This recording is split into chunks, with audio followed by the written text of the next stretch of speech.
شروع اللہ کے نام سے جو بڑا مہربان نہایت رحم والا ہے۔ الف لام میم، یہ حکمت کی بھری ہوئی کتاب کی آیتیں ہیں، نیکوکاروں کے لیے ہدایت اور رحمت، جو نماز کی پابندی کرتے اور زکوٰۃ دیتے اور آخرت کا یقین رکھتے ہیں، یہی اپنے پروردگار کی طرف سے ہدایت پر ہیں اور یہی نجات پانے والے ہیں۔ اور لوگوں میں بعض ایسا ہے جو بیہودہ حکایتیں خریدتا ہے تاکہ لوگوں کو بے سمجھے خدا کے رستے سے گمراہ کرے اور اس سے استہزاء کرے، یہی لوگ ہیں جن کو ذلیل کرنے والا عذاب ہوگا۔ اور جب اس کو ہماری آیتیں سنائی جاتی ہیں تو اکڑ کر منہ پھیر لیتا ہے، گویا ان کو سنا ہی نہیں، جیسے ان کے کانوں میں ثقل ہے، تو اس کو درد دینے والے عذاب کی خوشخبری سنا دو۔ جو لوگ ایمان لائے اور نیک کام کرتے رہے ان کے لیے نعمت کے باغ ہیں، ہمیشہ ان میں رہیں گے۔ خدا کا وعدہ سچا ہے اور وہ غالب حکمت والا ہے۔ اسی نے آسمانوں کو ستونوں کے بغیر پیدا کیا جیسا کہ تم دیکھتے ہو، اور زمین پر پہاڑ بنا کر رکھ دیے تاکہ تم کو ہلا ہلا نہ دے، اور اس میں ہر طرح کے جانور پھیلا دیے، اور ہم ہی نے آسمان سے پانی نازل کیا، پھر اس میں ہر قسم کی نفیس چیزیں اگائیں۔ یہ تو خدا کی پیدائش ہے، تو مجھے دکھاؤ کہ خدا کے سوا جو لوگ ہیں انہوں نے کیا پیدا کیا ہے۔ حقیقت یہ ہے کہ یہ ظالم صریح گمراہی میں ہیں۔ اور ہم نے لقمان کو دانائی بخشی کہ خدا کا شکر کرو، اور جو شخص شکر کرتا ہے تو اپنے ہی فائدے کے لیے شکر کرتا ہے، اور جو ناشکری کرتا ہے تو خدا بھی بے پرواہ اور سزاوار حمد و ثنا ہے۔ اور اس وقت کو یاد کرو جب لقمان نے اپنے بیٹے کو نصیحت کرتے ہوئے کہا کہ بیٹا خدا کے ساتھ شرک نہ کرنا، شرک تو بڑا بھاری ظلم ہے۔ اور ہم نے انسان کو جسے اس کی ماں تکلیف پر تکلیف سہ کر پیٹ میں اٹھائے رکھتی ہے، پھر اس کو دودھ پلاتی ہے، اور آخر کار 2 برس میں اس کا دودھ چھڑانا ہوتا ہے، اپنے نیز اس کے ماں باپ کے بارے میں تاکید کی ہے کہ میرا بھی شکر کرتا رہ، اور اپنے ماں باپ کا بھی کہ تم کو میری ہی طرف لوٹ کر آنا ہے۔ اور اگر وہ تیرے در پہ ہوں کہ تو میرے ساتھ کسی ایسی چیز کو شریک کرے جس کا تجھے کچھ بھی علم نہیں، تو ان کا کہا نہ ماننا، ہاں دنیا کے کاموں میں ان کا اچھی طرح ساتھ دینا، اور جو شخص میری طرف رجوع لائے اس کے رستے پر چلنا، پھر تم کو میری طرف لوٹ کر آنا ہے، تو جو کام تم کرتے رہے میں سب سے تم کو آگاہ کروں گا۔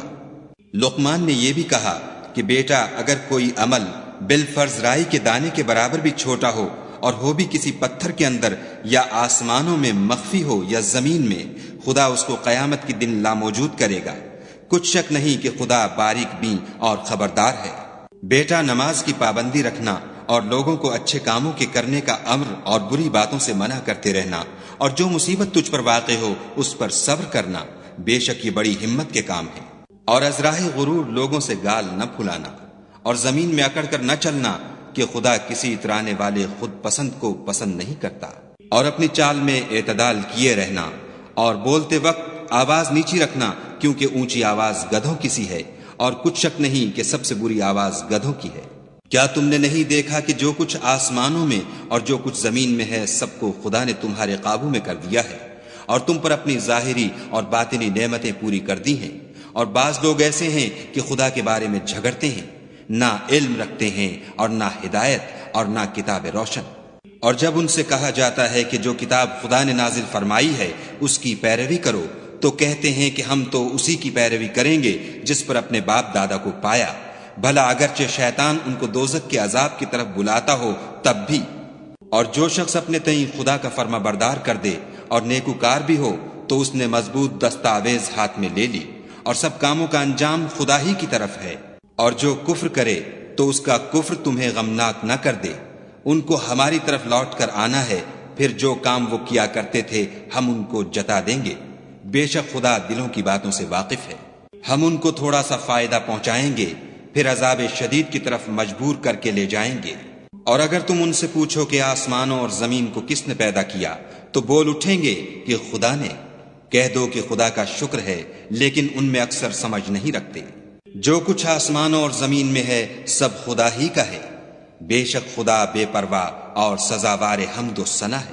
اور اگر یوں ہو کہ زمین میں جتنے درخت ہیں سب کے سب قلم ہوں، اور سمندر کا تمام پانی سیاہی ہو، اور اس کے بعد 7 سمندر اور سیاہی ہو جائیں، تو خدا کی باتیں یعنی اس کی صفتیں ختم نہ ہوں۔ بے شک خدا غالب حکمت والا ہے۔ خدا کو تمہارا پیدا کرنا اور جلا اٹھانا ایک شخص کے پیدا کرنے اور جلا اٹھانے کی طرح ہے۔ بے شک خدا سننے والا دیکھنے والا ہے۔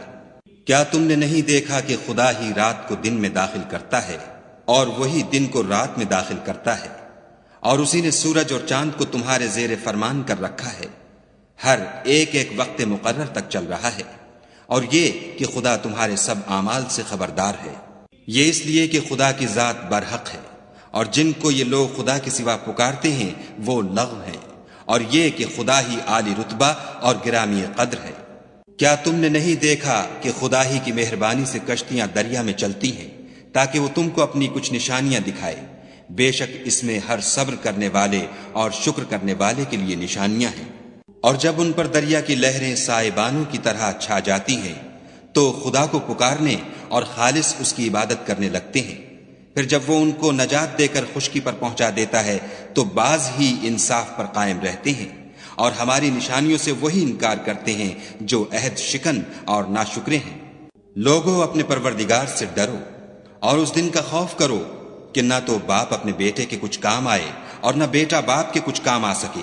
بے شک خدا کا وعدہ سچا ہے، بس دنیا کی زندگی تم کو دھوکے میں نہ ڈال دے، اور نہ فریب دینے والا شیطان تمہیں خدا کے بارے میں کسی طرح کا فریب دے۔